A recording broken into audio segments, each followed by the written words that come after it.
So originally, in the original version of this, following this scene, I believe there was a scene that was shot with Chaney down in the the underground sewers, directly outside his little house, or just where you've got the lakeside, either sitting in his boat or sitting on the lakeside, just crying over what has just happened. That's a shame that's cut. There is a still of it, of the scene being shot. You can see it in the making of Phantom of the Opera book by Philip C. Riley, I think it is, or John C. Riley, one of the two. Or I'm sure it's floating around online somewhere. It's a shame that was cut out, because that would have humanised the Phantom a bit more, give us a bit of sympathy. And I think that's probably due to the fact that originally, I'm sure you already know this story, but originally the Phantom was much more sympathetic. We had the sympathetic ending where he, much like the book, Christine's kiss kind of redeemed him and he dies of a broken heart and all that good stuff. I like this bit, by the way. That was the opera ghost. Pretend fail. Lol. Anyway, what was I saying? Yes, it was a much more sympathetic ending, closer to the book, but it didn't screen very well with test audiences. Because back then it was kind of a thing where you can't really have the bad guy win or be redeemed, because that's just not what happens. Like, the bad guys have to be punished. And so that was one of the things that was cut, which you'll see in this version. They tacked on a mob ending, a carriage chase where the Phantom tries to steal Christine again, and is beaten to death. So, yeah, that ending kind of sucks, but not as much as the film would have sucked if they had kept some of the other changes. So basically what happened, this is a little bit convoluted, and excuse me if I'm getting this totally wrong, but originally I think they had the premiere in Los Angeles, and it was like a really long-ass film. I think it was like in the region of 4 hours that they cut originally, so I had to trim a bunch to that. But yeah, there was a long-ass version. The version that went out to LA is the one that had the graveyard sequence in, it had the original ending, and it didn't test too well. People didn't like the graveyard bit. They just thought the whole thing was too depressing and dour and, close to the book, basically. Like, everything we know about this version is that it would have been a really good adaptation of the book, and it's a shame we don't have it anymore. So they just took a butcher's knife to it, and just cut huge amounts of scenes out, and then they had to film new scenes, and it made it almost like a lame western. Like, they gave Norman Kerry as Raoul a bigger part. There was like a love triangle with him, Christine, and then another count who was called Count Ruboff. Yeah. They had like a barroom brawl, they had Apache dancers in it. They had Raoul joining the French Foreign Legion. They had Raoul being put in a prison and then being rescued by his manservant with a file in the cake. Not a cake in the file, that wouldn't make sense. And like Raoul fighting a duel with pistols with this other count, and like apparently the Phantom was barely in it. He was reduced to like a secondary or tertiary character who's barely in it, and yeah, they showed this film at, I want to say, San Francisco, and the audiences hated it. So then they had to take all that stuff that they'd shot out, and they were left with just like this raggedy-ass film. This scene isn't in. This is a scene from Faust. This isn't in the 1929 reissue either. That's cool. I mean, I don't understand why I have these lengthy opera sequences when you actually cannot hear them singing, because it's not shot particularly excitingly. Like, it's an opera with no music. Give me thine aid, ye powers of darkness. Wouldn't it be funny if the Kool-Aid man burst through the door like, oh yeah! Anyway, what was I saying? So the version we ended up with, which is this one, the New York release, obviously it had the new ending in. They got rid of all the other crap that they shot and just they tried to get it back together as best as they could with like hastily done reshoots, and so the finished result is a bit of a mess. It's surprising that it came out as well as it has done, to be truthful, but it's just a shame they didn't just leave the original version that we would have had if they hadn't been tinkering with it and cutting out random stuff. It would have been a much better film. It's a massive shame, but to be honest, we are grateful that we've got this film at all.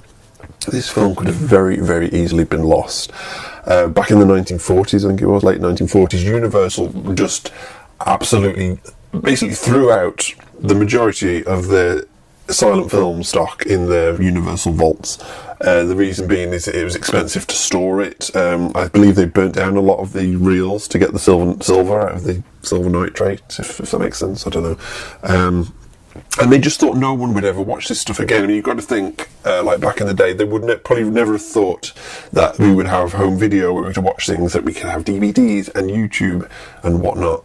I always think that's a creepy shot, by the way, of that mask. It almost looks like his face.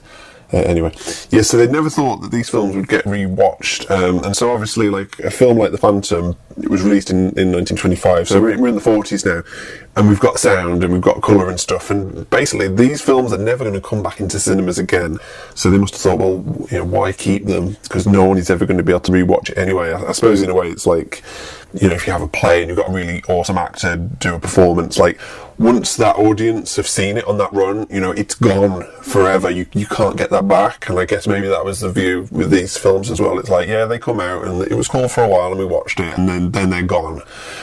So they just threw out all their old stuff. And it's only because there was a sound reissue.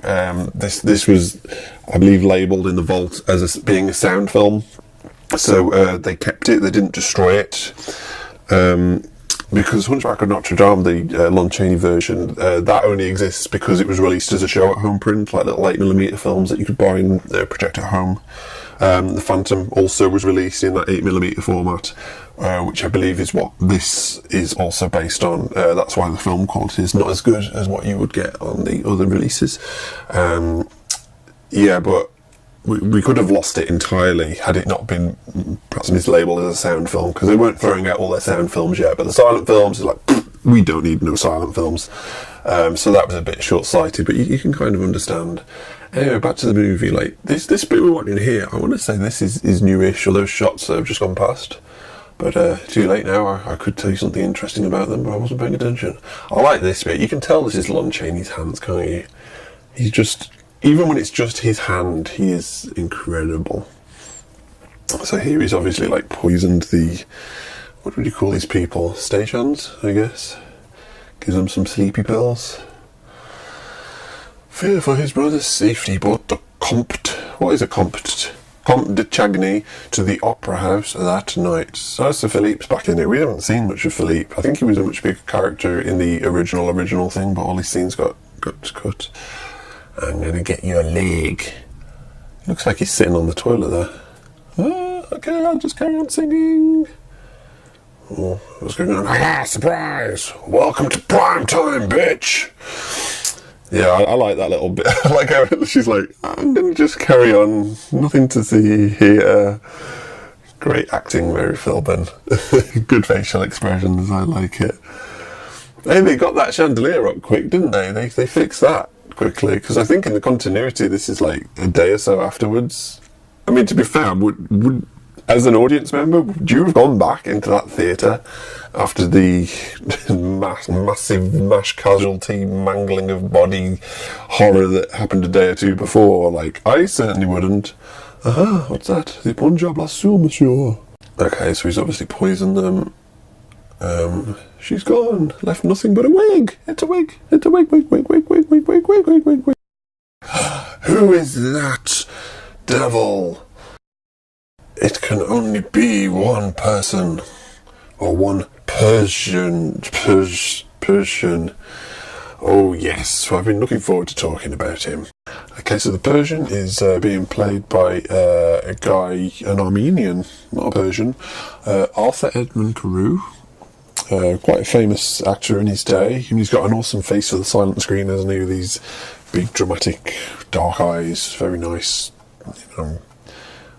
foreign-looking, almost Persian. I mean, he was meant to be the Persian, you can tell by his little fez, but for some reason they changed it to Ledoux of the Secret Police.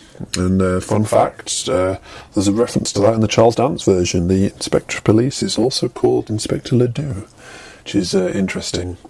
But yeah, he had a bit of a troubled life. If you Wikipedia the main points, he had one or two scandals he was involved in, some dodgy dealings, and eventually, 1937, put a pistol in his mouth that year, or so I read. Name the film. Name the film that's out of if you're smart. Famous one. But, yeah, that's going to bug you. Right, here he is pushing his a trapdoor. Don't go into that trapdoor, because there's something evil down there. Name the TV series, if you grew up in the UK and are a similar age to myself. Yep, here they go. Investigating, trying to find One-Eyed Willie's treasure. These scenes kind of drag a little bit, but I just love the look of the Persian on screen. Keep your hands up. Strangler's noose. I like half read that. It looked like the Strangler's moose. Coils quickly. Imagine that if, as well as the head of fire, which we're going to come across in a minute, there was like a Strangler's moose. Who's that? Philip. Why did I walk into this room and then walk back out of? Do not know. I like the lighting of that. That's cool. There's a cool set. Your hand at the level of your eyes. All the sets are really good in this. Keep your eyes peeled for that pussy. Some good shadowing going on. Like really nice lighting. Well done, Charles Van Helsing. Did a good job with this film. Raoul, put your hand up, dumbass. Hand up. Hands up. Your hand up. It's a matter of life or death. Indeed it is.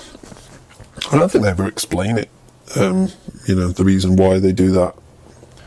So we'll just go with it. A convenient lantern. Perfect. Now I think there's a bit of a, not exactly a continuity error here, but like sort of a logic error. If you watch this, I think it's this bit when the Persian goes down. Oh no, Raoul goes down. Okay, contradict me then. Oh, no one's going to go down. Somebody go down. It's making for a boring commentary. Yeah, I think the Persian goes down first, and then Raoul passes the lantern. But like it's like a huge ass drop. And then he's like, "Pass me your lantern," and he just hands it to him.